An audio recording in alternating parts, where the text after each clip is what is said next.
Los Angeles, January 2013. A city of dreams and shadows. Elisa Lam, a 21-year-old student from Vancouver, arrived for her West Coast tour.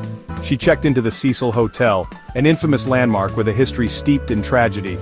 Since 1924, the Cecil had been a magnet for the city's darkest stories: suicides, overdoses, and even serial killers like Richard Ramirez and Jack Unterweger. For Elisa, it was just a cheap place to stay.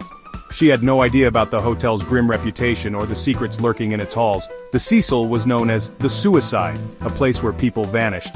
Elisa was a hopeful traveler, unaware she was stepping into a legend. The hotel had a way of twisting stories, and Elisa's would become its most chilling. Her tragedy began not with a scream but with a complaint. I just wanted to see the world, to find out who I am. This is my West Coast tour. Elisa documented her journey online, sharing her excitement and struggles with mental health. Los Angeles was a key stop, and the Cecil Hotel was a practical, budget choice. She was first placed in a shared room, but her roommates soon complained about her odd behavior, leaving strange notes and locking them out. Management moved her to a private room, isolating her further in the hotel's maze-like corridors. Suddenly, her lively blog posts and daily calls home stopped. The last anyone heard from Elisa was January 31, 2013. She vanished without a trace. Her family flew to LA, desperate for answers. Police launched a missing person investigation, plastering her face across the city. Despite searching the hotel and surrounding area, there was no sign of her. It was as if she had disappeared into thin air. The nightmare had only just begun. The search for Elisa Lam was a maze of dead ends and confusion. Her parents described her as responsible. Her sudden silence was alarming. Police retraced her steps.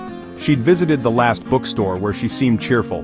But inside the hotel, staff and guests reported odd behavior. She was even escorted out of a TV taping for being disruptive. The hotel was searched top to bottom, including the roof, but nothing turned up. Scent dogs tracked her to a window and fire escape, but the trail vanished.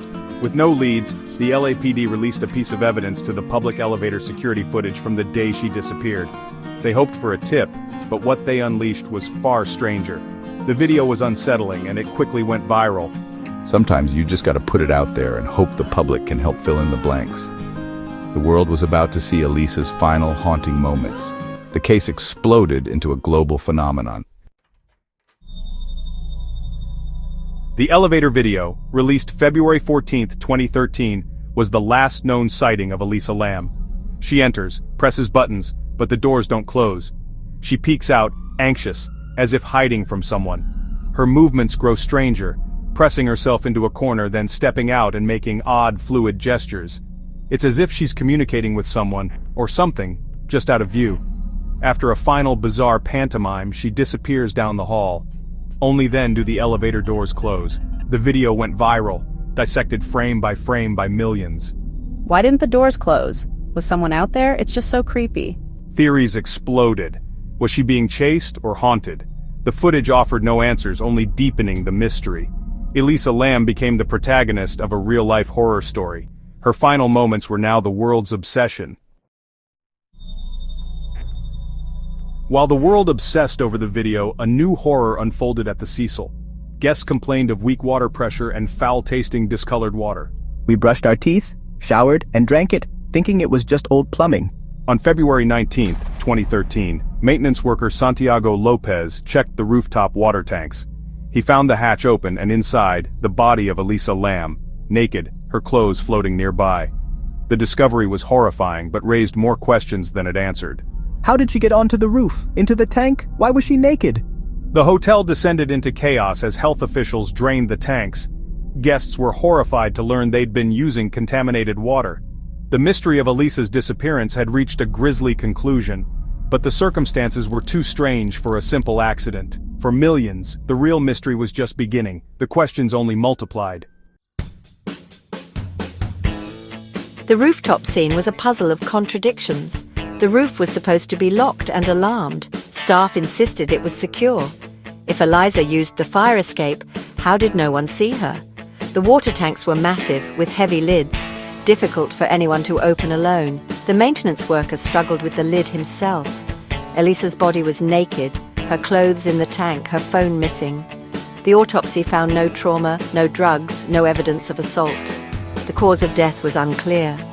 Online communities saw these details as proof of foul play. A locked roof, a heavy lid, a missing phone, it didn't add up. Theories of murder or something even stranger took hold. The facts were too bizarre for a simple explanation. The public was convinced someone or something else was involved. The coroner ruled Elisa's death an accidental drowning, with bipolar disorder as a major factor. She'd been diagnosed with bipolar disorder and depression, and toxicology showed she may have missed her meds. The official theory, a psychotic episode, led her to the roof, seeking refuge in the tank. Paradoxical undressing, removing clothes due to hypothermia, was cited. No signs of trauma or assault supported the theory she was alone. To authorities, it was a tragic accident. But the public wasn't satisfied. How did she lift the lid? Why didn't the alarm sound? Why the elevator's strange behavior? The official story left too many questions. For many, the mystery was far from solved. The official explanation didn't convince everyone. Alternative theories exploded online. Many believed Elisa was murdered, pointing to the hotel's dark history and the improbability of her getting into the tank alone. The missing phone fueled suspicions of a cover-up. Others blamed the supernatural, citing the Cecil's haunted reputation. Some thought she was tormented by ghosts, her elevator gestures a reaction to something unseen. The elevator game theory emerged, an urban legend about traveling to another dimension by pressing elevator buttons in a sequence. Internet sleuths claimed Elisa's actions matched the ritual. These theories, wild as they were, offered a narrative that felt more complete than the official story. The case became a canvas for our deepest fears and need for answers. The truth remained elusive, lost in a maze of speculation. Elisa Lam's case became a modern legend, a digital ghost story for the 21st century. The chilling video, haunted hotel, and unanswered questions created a storm of fascination. Documentaries, podcasts, and forums keep the story alive. The central question remains, what truly happened in her final hours? The elevator video is a haunting centerpiece, her last moments forever mysterious. The tragedy highlights issues of mental health, loneliness, and the dangers of solo travel. Elisa's story is a heartbreaking reminder of invisible battles. The Cecil Hotel's grim legacy only deepens the sense of tragedy. The legend endures because it touches our deepest fears, the unknown, loss of control, and unanswered questions. As long as mysteries linger, the story of Elisa Lam will never be forgotten.